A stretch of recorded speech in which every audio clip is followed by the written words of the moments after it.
kuluseka lwa esto bankambo kuti bantu ba M23 batu mankumbu kuti jitunga ja Rwanda mukule Rwanda ya muzo wachimunda bukalenga nibikala ruchakumuna mushindu wakukangula muyuki kabijibu wa jama fukuji 15 kujimulo mujabele malini wabachu kuti muna wafuanka Vital Kamerhe ukadimano kufika nyau mukampo nikajibaka nibikala nchakumwaki jila kuji ni misambu ikabuji cha kumwaki jila nayi kuji mpulushi ya jitu ja Kongo Demokratike ni kumeye ndankangwilu wa muyuki wa leleu tulimeje bwa seni kala ncha kujishikamisha bigali bitana miende ya bupola kuluseka lwa est wa bankambwa nana muchikondo chino kochi Kongo Democratique buso suduka bonje mukachika chimwa benantanda bwa se banso bavunda bamushindo kuyikubwela mukachika chimwa majenda ajitunja Kongo Democratique mwabeu mbatwilangana Modeste Bahati Lukwebo ngasauza la bemba ni pesa mushindo mbamu kubemela ni pesa na bachu kuita batwilangana mumuyuku munena bamuba kubukalenga bwa Judith Suminwa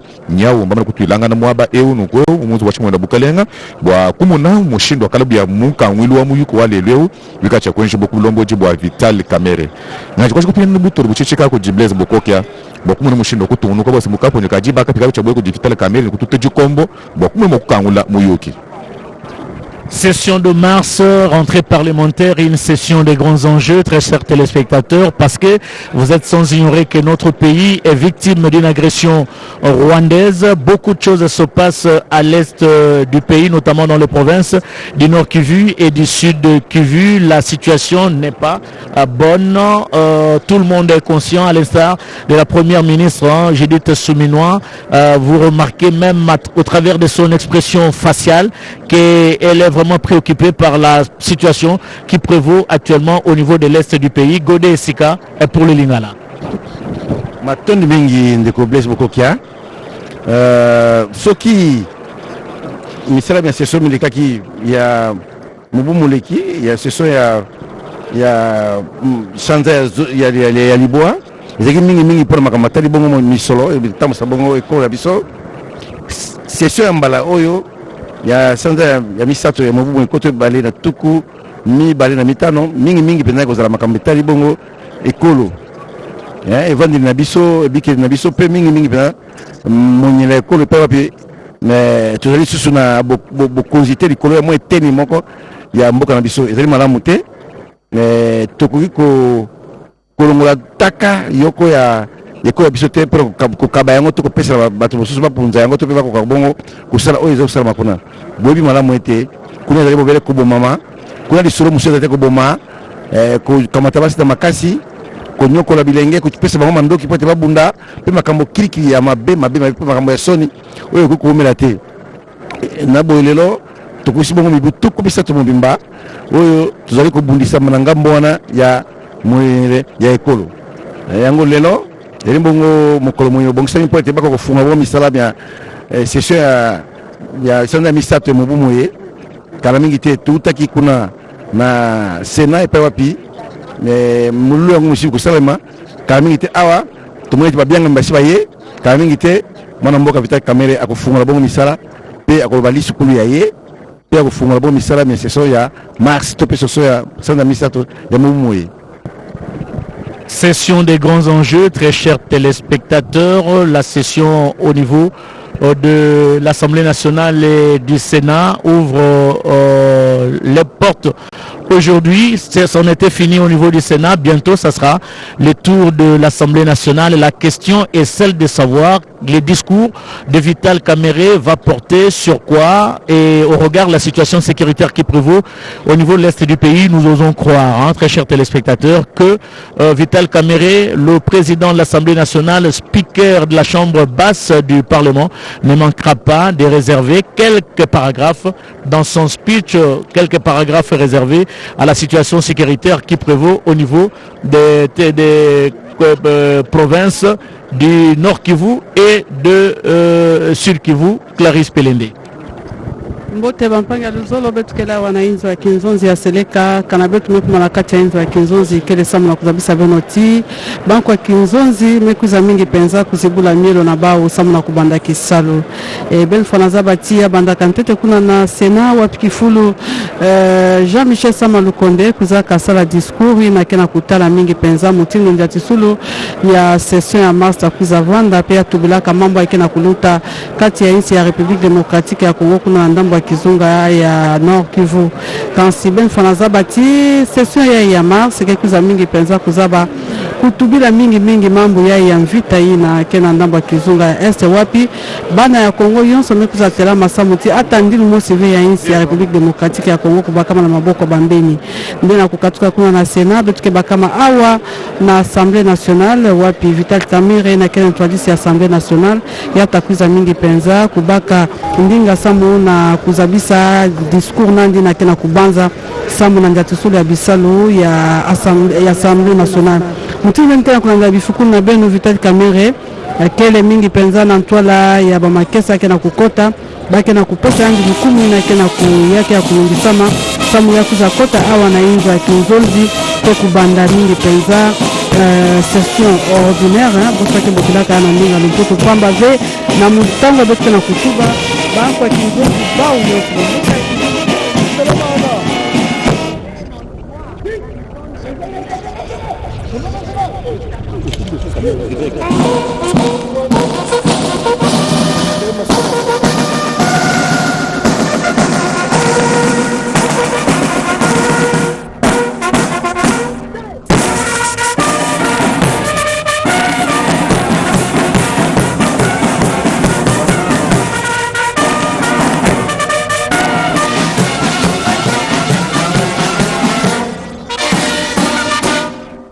Monsieur le Président de l'Assemblée nationale de la République démocratique du Congo, honorable, le détachement d'honneur est rangé pour vous accueillir et vous rendre les honneurs à l'occasion de l'ouverture solennelle de la session ordinaire de l'Assemblée nationale de la République démocratique du Congo. Jean Gobi a passé le détachement en revue. Les commandants des stations, les commissaires supérieurs adjoints, Pombo, Mandala, Pépé.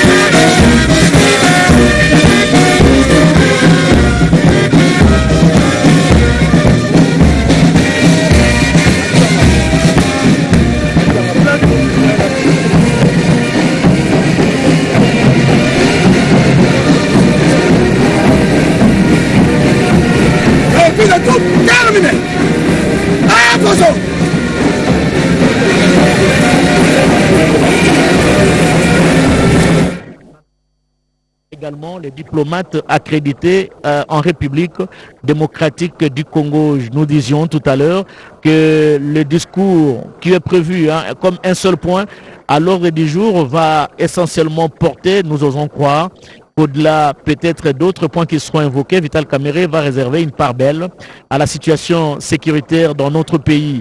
Aujourd'hui, c'est ce dialogue qui a été convoqué par le président angolais et qui alimente les conversations dans tous les états-majors politiques et même dans les rues. Qu'est-ce qui va se passer? La RDC va-t-il participer à ce dialogue? En tout cas, la question reste posée. Et quand le président angolais a parlé de ça, la porte-parole du chef de l'État, Madame Tina Salama, a déclaré que la RDC avait pris acte de cette proposition. Mais en tout cas, la position de dire que la RDC va participer à ce dialogue avec le terroriste du M23, en tout cas, la position n'était pas donnée. Nous attendons voir comment les choses vont se passer. Nous aurons l'occasion également d'interviewer quelques députés ici présents pour se prononcer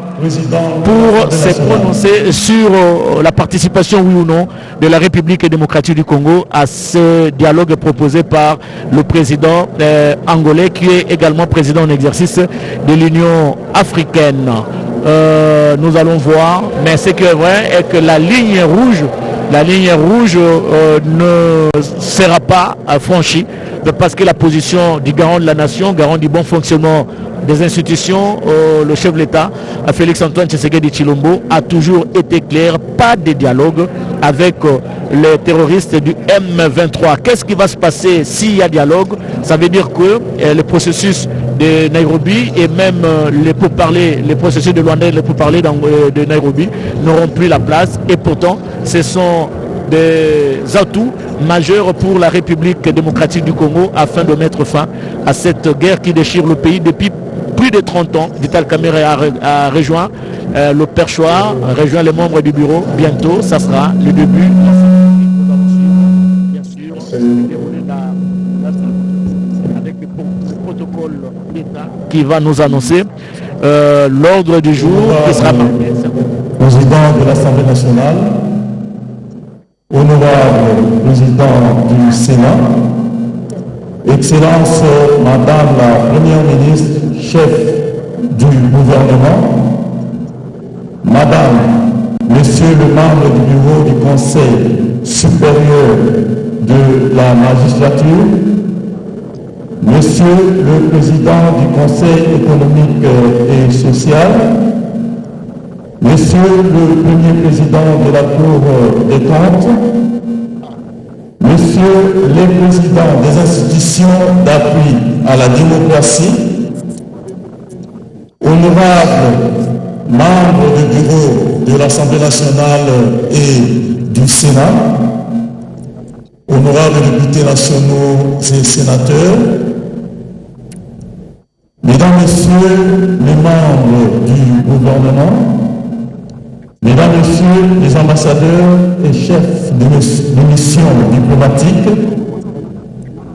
Messieurs le gouverneur de la ville-province de Kinshasa, Monsieur le bourgmestre de la commune de Lingwala, Mesdames, Messieurs, à vos titres et qualités respectifs, tout protocole observé, Mesdames, Messieurs, l'Assemblée nationale procède ce jour à l'ouverture solennelle de sa session ordinaire de mars 2025 et dont le programme de la cérémonie se présente comme suit. Hymne national par la police nationale congolaise, discours de l'honorable président de l'Assemblée nationale, fin de la cérémonie. Ceci étant, honorable président de l'Assemblée nationale, qu'il nous soit permis d'inviter l'auguste assemblée à bien vouloir s'élever pour l'exécution de l'hymne national. Veuillez vous mettre debout, s'il vous plaît. Musique, hymne national.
Honorable président de l'Assemblée nationale, qu'il vous plaise à présent de bien vouloir prendre la parole pour l'ouverture de la séance.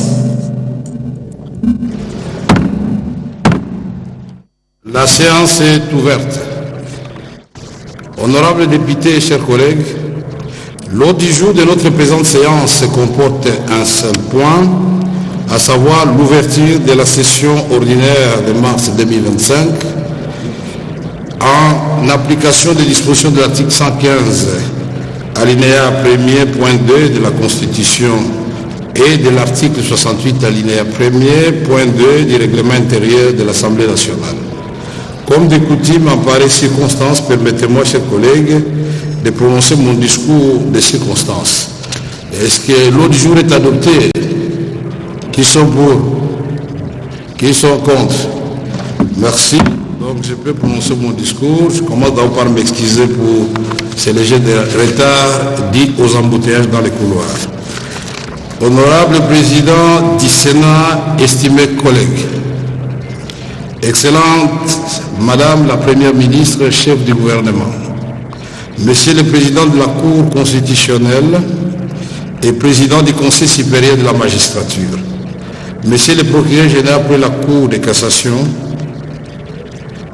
Monsieur le Procureur général près la Cour de cassation, Madame la Première Présidente du Conseil supérieur, du Conseil d'État, Monsieur le Procureur près le Conseil d'État, Monsieur le Premier Président de la Haute Cour militaire, Monsieur l'Auditeur général près la Haute Cour militaire, Monsieur le Premier Président de la Cour des comptes, honorables membres du bureau de l'Assemblée nationale et du Sénat, honorables députés et sénateurs, Mesdames et Messieurs les membres du gouvernement, Messieurs les présidents des institutions d'appui à la démocratie, Mesdames et Messieurs les ambassadeurs et chefs de mission diplomatiques, Mesdames et Messieurs les représentants des organisations spécialisées du système des Nations Unies et des organisations internationales, Messieurs les représentants des chefs et chefs des confessions religieuses, Mesdames et Messieurs les officiers généraux et supérieurs des forces armées et de la police nationale, honorable président de l'Assemblée provinciale de la ville-province de Kinshasa, messieurs les gouverneurs de la ville-province de Kinshasa, mesdames et messieurs les membres du bureau de l'Assemblée provinciale de la ville de Kinshasa, madame la bourgmestre de la commune de Lingwala, distingués invités en vos titres et qualités respectifs, mesdames, mesdemoiselles et messieurs. Après 3 mois de vacances parlementaires qui n'ont pas été de tout repos, ni pour vous ni pour moi, je voudrais vous exprimer ma joie de vous retrouver en ce jour pour poursuivre ensemble les nobles tâches que notre peuple nous a confiées. En effet, c'est en application des articles 115 de la Constitution et 68 des règlements intérieurs que s'ouvrira ces jours la session ordinaire de mars 2025. Cette session ordinaire s'ouvre sur une note particulièrement amère, considérant la détérioration de la situation sécuritaire dans notre pays, particulièrement dans les provinces de l'Ituri, du Nord Kivu et du Sud Kivu. En effet, contre les droits internationaux et contre l'impératif d'unité des peuples africains, le Rwanda a entrepris à travers la rébellion du M23 une campagne militaire injustifiée et particulièrement meurtrière consacrant la violation de notre souveraineté et de l'intégrité de notre territoire. Tout en réitérant avec la plus grande fermeté notre condamnation de cette agression, c'est ici l'occasion de saluer le courage et la bravoure de nos forces armées qui luttent sans relâche aux côtés des patriotes Ouazalendo pour défendre notre patrie au péril de leur vie. Je vous invite donc à vous lever pour observer une minute de silence en mémoire de ces vaillants combattants, mais aussi en mémoire de toutes les Congolaises et de tous les Congolais, ainsi que toutes les personnes dont les vies ont été injustement fauchées dans cette guerre qui dure depuis plus de 3 décennies maintenant.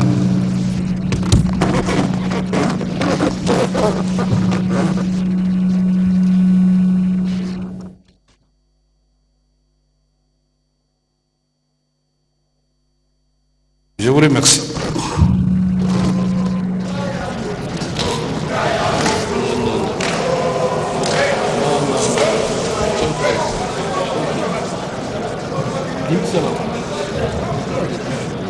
Tout en réitérant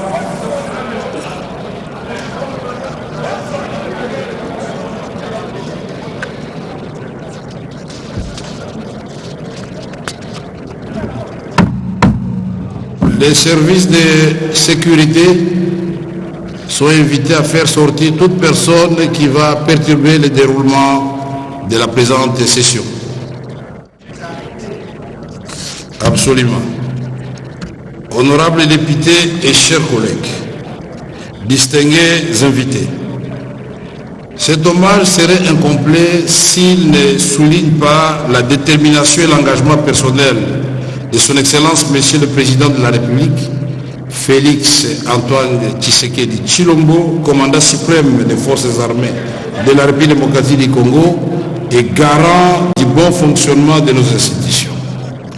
Nous sommes tous témoins des ressources engagées et des efforts déployés sur divers fronts pour restaurer l'intégrité territoriale et protéger les populations civiles contre la barbarie de l'agresseur et les multiples violations des droits de l'homme dans les territoires occupés.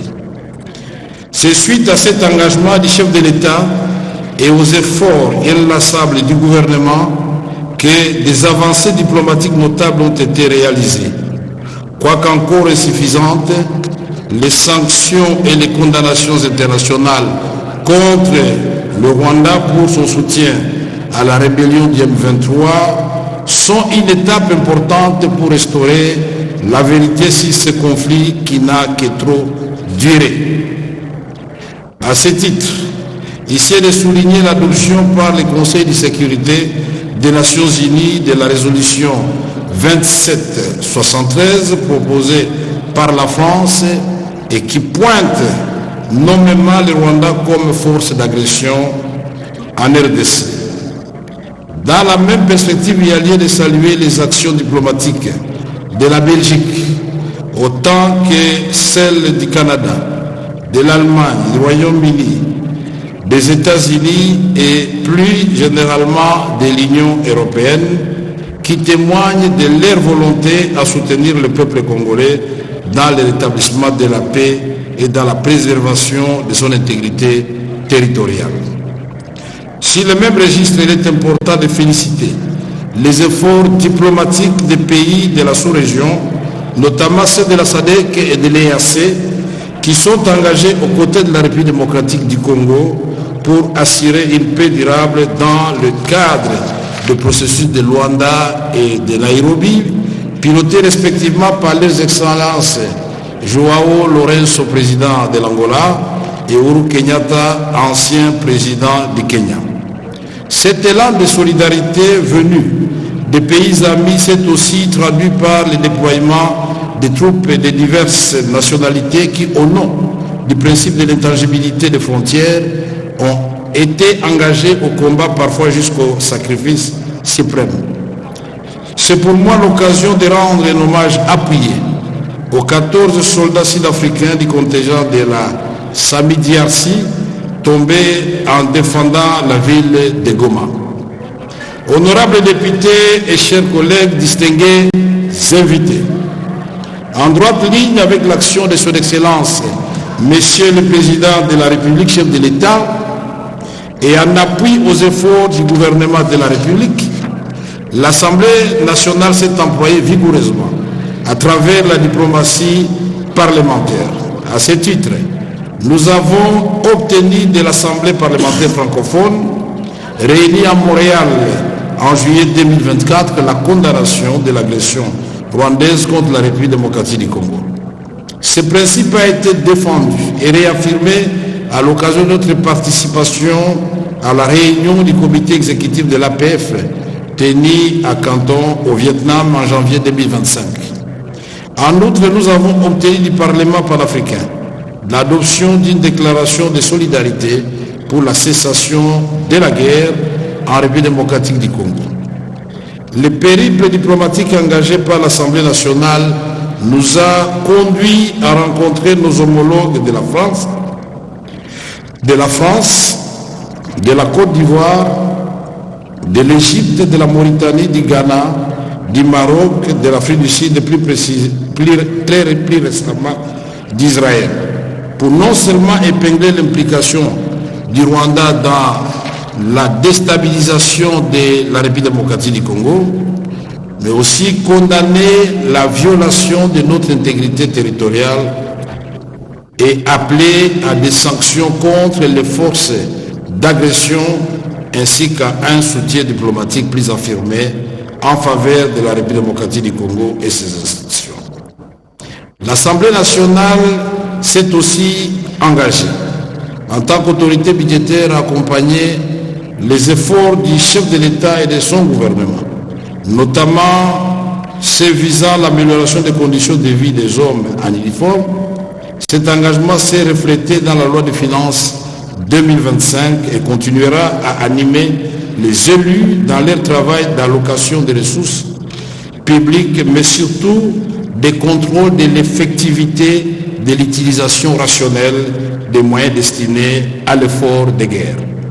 C'est ici le lieu de remercier les honorables députés qui ont consenti à contribuer à l'effort de guerre en cédant une partie de leurs émoluments.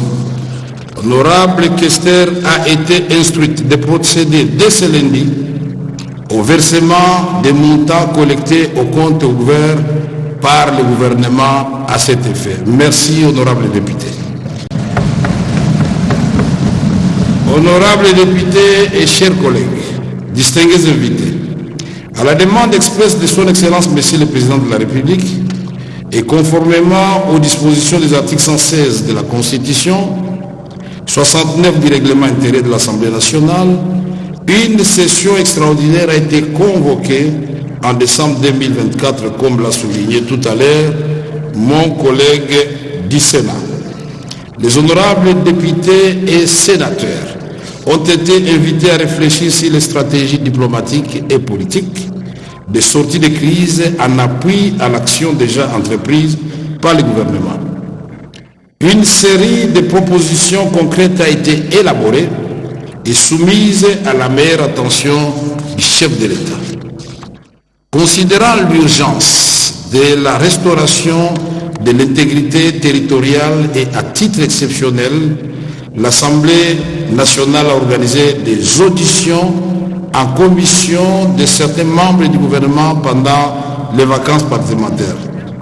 Il s'est agi principalement des vice-premiers ministres, ministres de l'Intérieur, de la Défense et de la fonction publique, du ministre d'État du Budget ainsi que du ministre des Finances.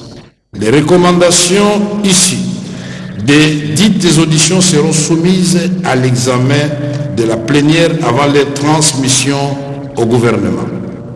Honorables députés et chers collègues distingués invités, durant la session ordinaire, conformément à l'article 145 du règlement intérieur, les élus sont appelés à déposer au bureau de l'Assemblée nationale des rapports de vacances parlementaires dans un délai de 15 jours à dater de l'ouverture de la session. Cette session sera consacrée à l'examen des matières adoptées par la conférence des présidents au cours de sa réunion de vendredi 14 février 2025. Par ailleurs, l'Assemblée nationale s'attellera à l'examen pour avis des résolutions du Conseil supérieur de la Cour des comptes conformément à l'article 41 de la loi organique numéro 18/24 du 13 mars 2018 portant composition et organisation de la Cour des comptes. Aussi, la présente session examinera-t-elle les rapports de la Commission électorale nationale indépendante, Commission des droits de l'homme, CDH en sigle, et le rapport du Conseil supérieur de l'audiovisuel et de la communication, CESAC. Honorables députés et chers collègues, distingués invités, je ne saurais clore mon propos sans faire écho à l'appel du chef de l'État quant à l'unité et à la cohésion nationale. Face aux innombrables menaces existentielles, la nécessité historique de la survie et de la conservation de notre peuple l'emporte largement sur toute forme de clivage et de division. Nous devons nous transcender et trouver les moyens politiques de bâtir une vision unifiée de l'histoire et de l'avenir de notre pays. J'en appelle ici aux dignes élus de notre peuple de s'engager avec sincérité dans la lutte contre toute forme de discrimination et stigmatisation pour rassembler les Congolaises et Congolais de toute origine et appartenance politique autour de l'impératif de préserver la paix et la sécurité autant que l'intégrité de notre territoire pour les générations actuelles et futures. C'est dans ce cadre que l'initiative législative portant sur la lutte contre le tribalisme, le racisme et la xénophobie devra faire l'objet d'une attention soutenue. C'est au prix du dépassement de l'horizon des intérêts individuels que nous préserverons notre pays du spectre de la balkanisation qui plane sur lui depuis quelques décennies. Alors que les forces de la division sont activement à l'œuvre et recherchent à tout prix à fragiliser la cohésion nationale, notamment à travers les réseaux sociaux, je voudrais, en ma qualité de président de l'Assemblée nationale, vous encourager, vous, élus du peuple, à user de toute votre influence au sein de la population et de la classe politique pour consolider cette unité, véritable rempart contre les assauts de l'ennemi et vecteur de mobilisation. Par ailleurs, il serait illusoire d'envisager la paix sans se doter des moyens militaires indispensables à sa pérennisation. Je rappelle donc l'impératif d'augmenter les capacités dissuasives de l'armée nationale, tant pour prévenir les conflits que pour lui permettre de répondre de manière autonome à toute menace, qu'elle soit de l'intérieur ou de l'extérieur. Menace qui compromettrait la stabilité, la sécurité et l'intégrité territoriale de la République démocratique du Congo. Il faudrait que le monde sache qu'aucun Congolais n'acceptera que les forces de la division l'emportent sur l'esprit d'unité, de cohésion hérité des pères de notre nation. C'est pour cela que je vous invite, honorables députés, à examiner la possibilité d'introduire sous la forme la mieux adaptée et selon la faisabilité technique et financière le service national et le service militaire obligatoire pour mobiliser de façon coordonnée et méthodique les forces vives de la nation, particulièrement notre jeunesse au bénéfice de la défense nationale. In fine, je voudrais relever que la situation tragique que nous traversons n'est malheureusement pas propre à notre pays. Dans le monde en général et particulièrement en Afrique, sur le continent qui est le nôtre, d'autres peuples souffrent, au Burkina Faso, au Niger, au Mali, des effets néfastes des conflits militaires inutiles et évitables. Plus près de nous, le Sud-Soudan. Cet élan de solidarité auquel je vous ai convié devrait donc s'étendre au-delà des frontières de la République démocratique du Congo pour que les Africains arrêtent d'endeuiller d'autres Africains et que les ressources naturelles dont nous disposons en abondance soient le catalyseur d'une prospérité partagée et non plus une source de convoitise, d'opprobre et de malédiction. L'histoire enseigne que des peuples autrefois belligérants ont si trouvé la voie d'une coopération harmonieuse et mutuellement bénéfique. Faudrait-il citer ici l'exemple de la France et de l'Allemagne? Honorables députés et chers collègues distingués invités, en ces moments particuliers consacrés à la promotion des droits de la femme, je voudrais saluer l'engagement de la femme congolaise qui œuvre sans relâche et contribue de façon significative à la vie nationale. Nous nous engageons à les accompagner dans toutes les initiatives visant à renforcer leur autonomisation et leur participation à la vie politique. Honorable Président du Sénat, estimés collègues, Excellence Madame la Première ministre chef du gouvernement, Monsieur le Président de la Cour constitutionnelle et Président du Conseil supérieur de la magistrature, Monsieur le Procureur général près la Cour constitutionnelle, Monsieur le Premier Président de la Cour de cassation, Monsieur le Procureur général près la Cour de cassation, Madame la Première Présidente du Conseil d'État, Monsieur le Procureur général près le Conseil d'État, Monsieur le Premier Président de la Haute Cour militaire, Monsieur l'Auditeur général près la Haute Cour militaire, Monsieur le Premier Président de la Cour des comptes, honorables membres des bureaux de l'Assemblée nationale et du Sénat, honorables députés et sénateurs, Mesdames et Messieurs les membres du gouvernement, Messieurs les présidents des institutions d'appui à la démocratie, Mesdames et Messieurs les ambassadeurs et chefs de mission diplomatiques, Mesdames et Messieurs les représentants des organisations spécialisées du système des Nations Unies et des organisations internationales, Messieurs les représentants et chefs de confessions religieuses, Mesdames et Messieurs les officiers généraux des forces armées et de la police nationale, honorable président de l'Assemblée provinciale de la ville de Kinshasa, Messieurs le gouverneur de la ville-province de Kinshasa, Mesdames et Messieurs les membres du bureau de l'Assemblée provinciale de la ville de Kinshasa, Madame la bourgmestre de la commune de Lingwala, distingués invités en vos titres et qualités respectifs, Mesdames, Mesdemoiselles et Messieurs. Je voudrais terminer mon adresse par une note d'espoir et d'interpellation en disant à nos populations de l'Est actuellement en proie à des violences de tout genre que quelle que soit la durée de la guerre, la victoire appartient à la paix et elle sera restaurée. Au président de la République, chef de l'État, je voudrais exprimer ces mots, inspirés des Saintes Écritures, du livre des Psaumes, chapitre 32, verset 8, qui dit « Je t'instruirai, je te montrerai la voie que tu dois suivre, je te conseillerai, j'aurai le regard sur toi. » Que le Saint-Esprit vous inspire, Monsieur le Président de la République, et vous guide en ce temps particulier pour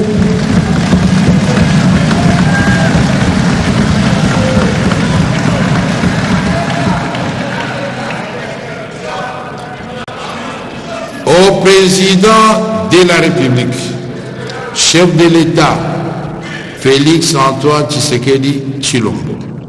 Je voudrais exprimer ces mots inspirés des Saintes Écritures du livre des Psaumes, chapitre 32, verset 8, qui dit « Je t'instruirai ». C'est Dieu qui dit à Félix « Je t'instruirai, je te montrerai la voie que tu dois suivre, je te conseillerai, j'aurai le regard sur toi. » Que le Saint-Esprit vous inspire, là c'est moi maintenant qui l'ai dit, vous inspire et vous guide en ce temps particulier pour s'accomplir le miracle du bâton de Moïse, afin que les obstacles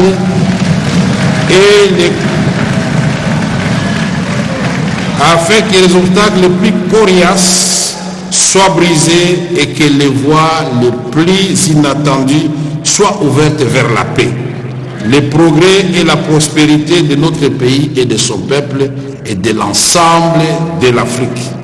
Que Dieu bénisse la République démocratique du Congo et son peuple. Je vous remercie.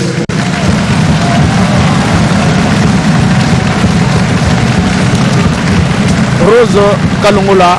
Honorables députés, chers collègues, j'allais le faire en plénière, nous venons de recevoir à l'instant même la contribution de 23 700 $ américains des pasteurs de la ville de Mbujimayi qui seront remis à Madame la questeur pour verser dans le même compte. Madame la Première ministre, vous êtes gâtée. Je remercie les révérends pasteurs de Mbujimayi. Si ceux de Kinshasa qui sont très nombreux pouvaient faire la même chose, et d'autres provinces, je crois que la quête serait intéressante. Honorables députés et chers collègues,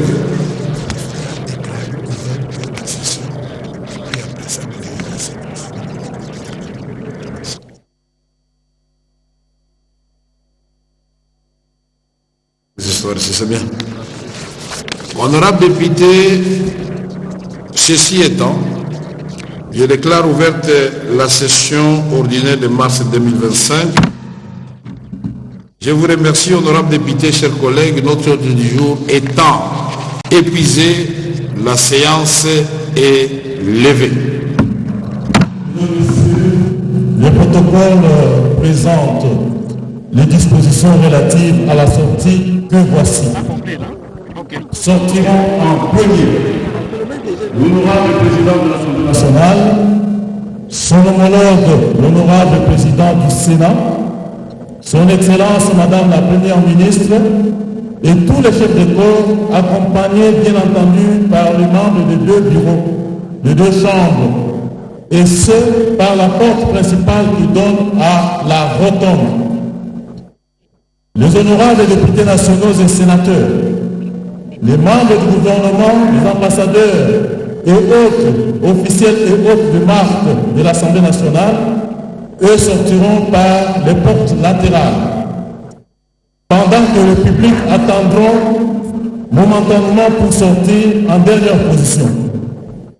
Nous tenons également à rappeler enfin que l'honorable président et son homologue du Sénat se tiendront devant la salle des banquets pour la traditionnelle séance de poignée demain. Merci beaucoup. Voilà, très chers téléspectateurs, tout est bien qui finit bien. C'est l'ouverture de la session ordinaire de mars au niveau de l'Assemblée nationale, une session, l'ouverture marquée par le discours du président de l'Assemblée nationale qui a déploré la détérioration de la situation sécuritaire dans les deux provinces du Nord Kivu et du Sud Kivu, la violation de l'intégrité du territoire. Il a salué le courage et la détermination des forces armées de la République démocratique du Congo et les Wazalendo. Une minute de silence a été gardée en mémoire des victimes de cette guerre d'agression dont est victime notre pays. Il a salué les avancées diplomatiques qui ont été enregistrées grâce aux efforts fournis par le président de la République au travers de sa diplomatie agissante. Kamere a également salué la résolution 2773 du Conseil de sécurité des Nations Unies. Il a salué les efforts engagés par les pays frères et amis qui ont conjugué les efforts pour reconnaître l'agression de la République démocratique du Congo par le Rwanda. Il lutte contre le tribalisme et la xénophobie. Il prône la cohésion. Quand je dis il prône, c'est-à-dire le président de l'Assemblée nationale prône la cohésion nationale et qui doit être de mise pour consolider l'unité nationale, et les députés nationaux doivent jouer un rôle important pour rassembler davantage les Congolais. Il a terminé son adresse par un message d'espoir, quelle que soit la longueur de la nuit, les jours finissent par apparaître. Nous allons prendre peut-être à chaud quelques réactions des députés avant de rendre l'antenne. Honorable, bonjour. Honorable, nous allons prendre quelques honorables députés. Honorable, bonjour. Bonjour. Comment vous allez? Oui, ça va. Un petit mot sur le discours du président de l'Assemblée nationale. Oui, c'est un bon discours prononcé par le président aujourd'hui, le jour de rentrée parlementaire. Et il a brossé certainement tout ce qui a été fait au pays. Vous savez que c'est un moment délicat, le pays est agressé. Et surtout, il y a des provinces qui sont occupées, le Nord Kivu, le Sud Kivu, une partie du Touri. Et certainement, le président est passé à revue des efforts de diplomatie, les efforts fournis par le chef de l'État, le président Félix Tshisekedi, et il a terminé par un verset public pour encourager le chef de l'État. Vous êtes l'élu de?